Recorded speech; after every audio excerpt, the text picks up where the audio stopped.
Hello, and welcome back to a video series on MAT 1033 Intermediate Algebra. My name's Sean Perry. This is video number 27 in the series on properties of exponents. So to begin with, we'll consider whole numbers, positive numbers, as exponents. And we can think about these exponents as being repeated multiplication. Say I want to take a number a and multiply it by itself twice. 2a's, that's a squared, or a to the second power. 3 of them, that's a to the third power. And in general, if I did this n times, then we would write a as what we call the base. And up here is a smaller number in the upper right-hand corner, a place we call the superscript. We would put the number of a's that were in this product, n. So this number up here is called the exponent, and this number that is on the bottom is called the base. Now, this definition for whole positive exponents leads us to our first property, which is that a to the n times a to the m is a to the n plus m. Notice that we go from having multiplication between the bases to addition between the exponents. Let's see why that is the case. To do that, we just need to write down a to the n and a to the m as multiplication. Notice that if I take a to the n times a to the m, that's n a's in product, another product symbol, and then m a's in product. So how many total a's do I have? I have n plus m a's. So this must be a to the n plus m. Now let's make sure that makes sense with a numerical example. If I take 2 to the second power times 2 to the third power, I'm saying that's 2 to the fifth power. What are each of those? Well, 2 to the second is 4, 2 to the third is 8, and 2 to the fifth power is 32, which is indeed 4 times 8. I think this is a good place to notice that exponents, unlike multiplication, are not commutative. They can't just be done in any order. Because if I have 2 to the third power, that's 3 2's times each other. That's 2 times 2 times 2, which is 8. If I have 3 to the second power and I switch their order, that's 3 times 3, 2 3's, which is 9. So in general, these are not the same, right? It matters who's the base and who's the exponent. Where before, in multiplication and addition, it didn't matter who came first. Now it really matters who comes first. And that's one of the reasons that we write it as a much smaller number, in the superscript, to really show that these two things are different, that the base and the exponent cannot be interchanged. So now let's consider what happens when we divide by a single a. We'll assume, of course, that a is not equal to 0 so that we can divide by it.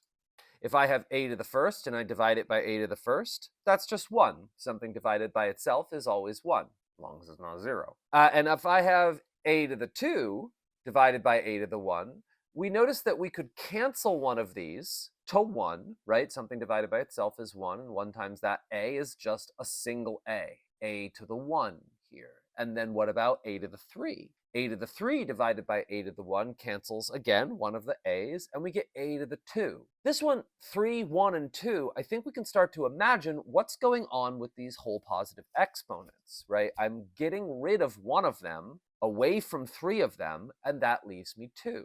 This points us in the direction of our second property. A to the n divided by a to the m is a to the n minus m. Now, as long as n is bigger than m, it's easy to see why this has to be the case. We could write things out with cancellation like we did above, or we can actually do something kind of clever to see why this must be true. Let's write n as n minus m plus m. You would agree that this is still just n. I got rid of m, but then I added it back again. So we're really just still at n.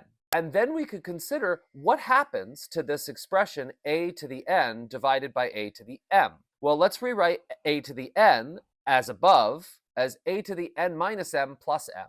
Now we have a plus. And what we learned in the last property is that plus could be rewritten as multiplication of like bases. If I rewrite that as times a to the m, notice the change in the numerator, then the a to the m's cancel perfectly to 1. And what are we left with? A to the n minus m. So really, we now have sort of confirmation of this idea.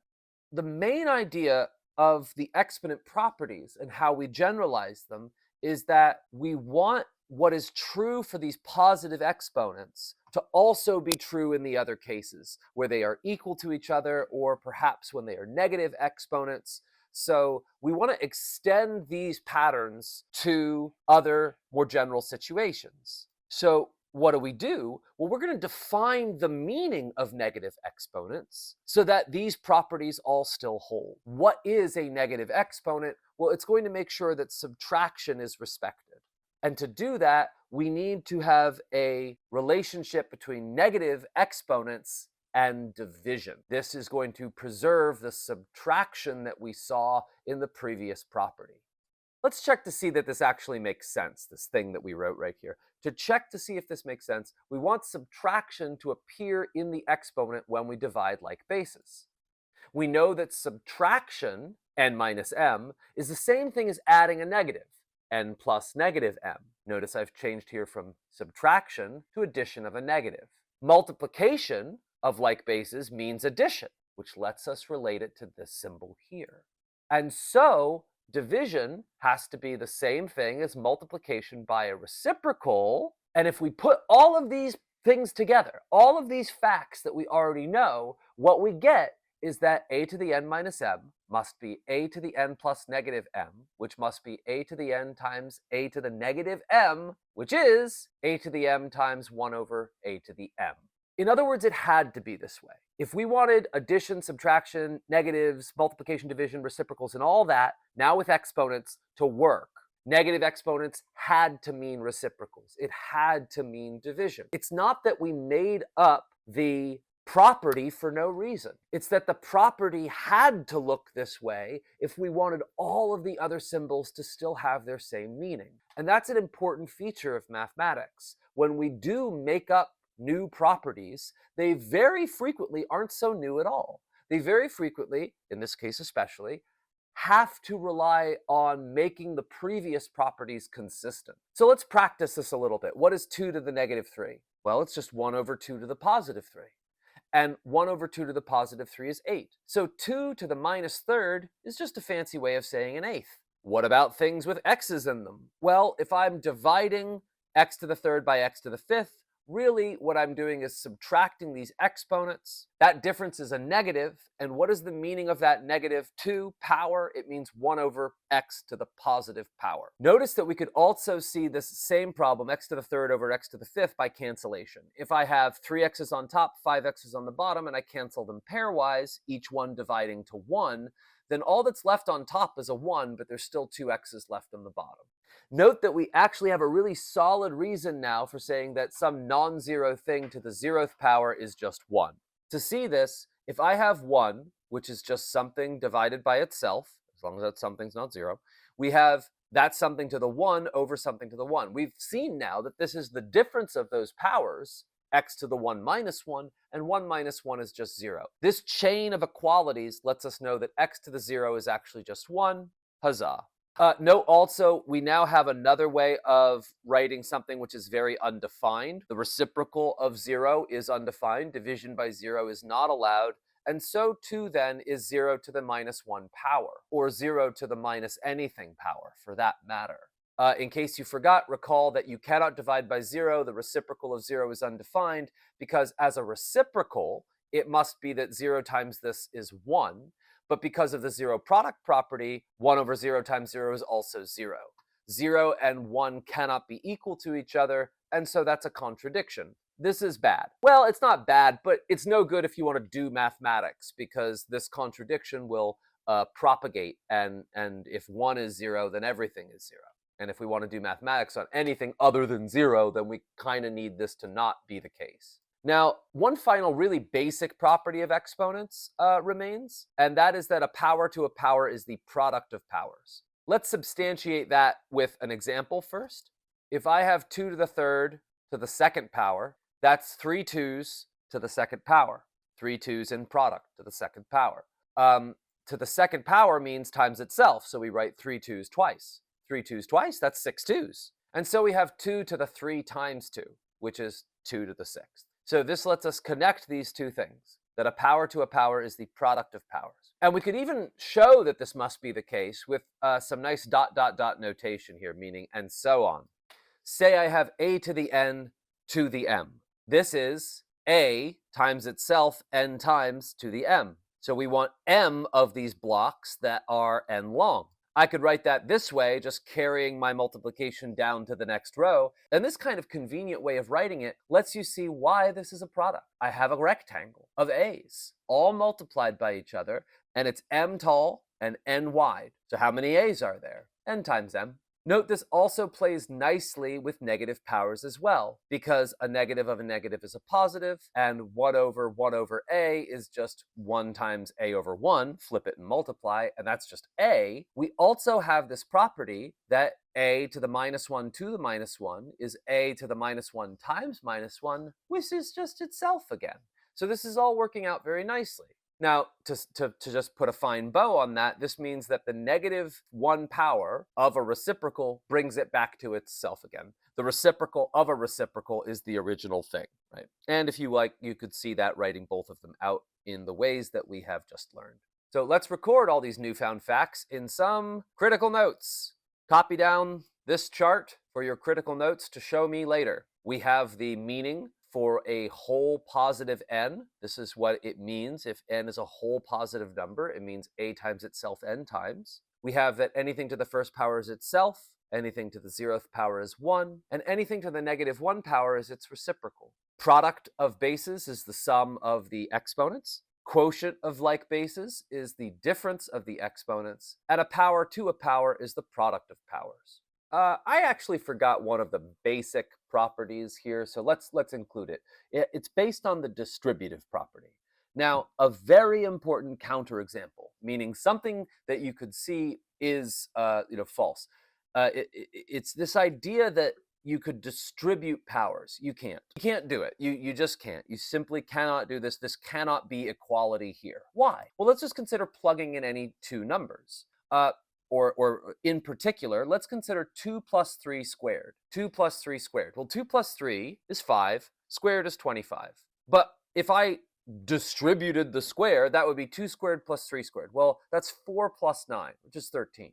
And I don't know, 25 isn't 13. So you cannot just distribute the powers. This is an incredibly common mistake. I see this all the time. Don't let it get you. Now, that being said, there is a distributive property for exponents. It has to do with what you do when you exponentiate a product or a quotient. You could use the same ideas as we did before to show that the n will distribute to each term, that a times b to the n is a to the n times b to the n, or a over b to the n is a to the n over b to the n. But really what's going on here is the original distributive property. The original distributive property, which has to do with timesing and then addition or maybe subtraction on the inside here, right? The x comes inside and hits both of these terms. Let's look at what that would mean in the exponent. If I had this distributive property sort of set up in the exponent, that's the same thing as taking this power x and bringing it to the outside. This is product of powers here. And then splitting up my addition term here into a product between two like bases. And look what happens. If I distribute this x to both terms, I wind up with a product in each term, and then recombining things with this multiplication gives me x times y plus x times z. Now, compare these two exponents. We have the before and after of the distributive property that we learned all along. So this is just a nice way of seeing that everything, all of the properties that we've learned so far are playing nice. In particular, this new property where I have distributed the x as a power against both terms. It really does translate into the original distributive property, but seen inside the exponent. Yeah, that's probably an important enough fact to merit some more critical notes. Copy this down. If you have a product to a power, then it's the product of each one exponentiated individually. Likewise, for a quotient, a over b to the n is a to the n over b to the n. And beware, if you have a plus or minus b to the n, that is in general not the same thing as a to the n plus and minus b to the n. We'll learn more in our chapter on polynomials what we're supposed to do with terms that look like that. So here are some praxis exercises. I would like you to try to simplify each of these expressions as much as you can using the properties that we learned today. Pause the video at this time, give it a shot. Okay, let's see how you did. For the first one, we have a to the 3y to the fourth power. This is power to a power, that's the product of powers, and 3y times 4 is 12y. Can't do any more to simplify it than that. Here I had a to the 2x times a to the 3x plus 2. The product of like bases is the sum of their powers. And if I use like terms here, I can combine the 2x and 3x into 5x, but that's as much as I can simplify this as well. Here I have like bases with a quotient between them. Notice I'm subtracting because this is a quotient, but I'm subtracting a negative, so it turns into addition, and that's actually just a to the 13. Here, there's a lot of different ways of simplifying things that look like this, where we have quotients with all of these power properties going on. As long as we apply them one at a time carefully, we'll get to the same place in the end. Here, what I've done is I've first shifted this guy to the bottom to make them all positive. If I have a negative here, that's division, which brings this guy to the bottom as a positive exponent. Then I distributed the 3. That brings inside as a product of each exponent. So this is 6, 2 times 3, 3 times 3 is 9, and 4 times 3 is 12. So we subtract the exponents that are on the bottom. 6 minus 9 is negative 3, minus another 12 is negative 15. There we are. And negative 15 to the power is 1 over the positive power of 15. Honestly, I think either of these are fine, but some of your homework questions will ask for a positive exponent, and that's how you get it. You just write it on the bottom. If it's on the top, if it was on the top, you could write it on the bottom as a positive exponent. All right, here we have different bases, so we're not going to combine things in the end the same way, but what I will need to do is bring this 7 inside against each term. I like to rewrite things with positive exponents first, so I don't have to think about, double negatives when I'm subtracting. So notice what I've done is I've brought this a to the minus 2 up top, I've brought the b to the minus 6 to the bottom, and I've switched their signs to positive. The a's are actually like bases, so we could combine those to a 4. And then bringing the 7 inside as a product, we get a to the 28, c to the 28, and b to the 42. That's done. Okay, so last but not least, we've got a power to a power to a power. That's a product of all of those powers. And if I multiply them together, I get negative 24. To write that as 1 over positive 24, or leave it like that, they're equivalent.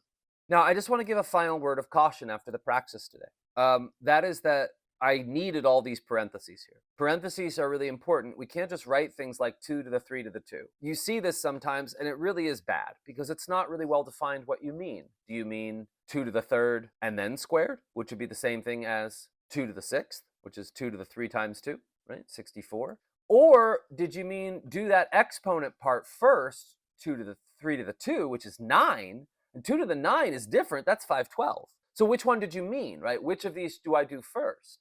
This means that not only are exponents not commutative, like we saw 2 to the 3 and 3 to the 2 were different, they're not even associative, meaning that we don't know what order to do them in. We have to indicate that with parentheses if we want to be what we call unambiguous and only give one answer. All right, that's it for this video. Thank you for your patience. Have a great day, and good luck with your studies. I will see you in the next one.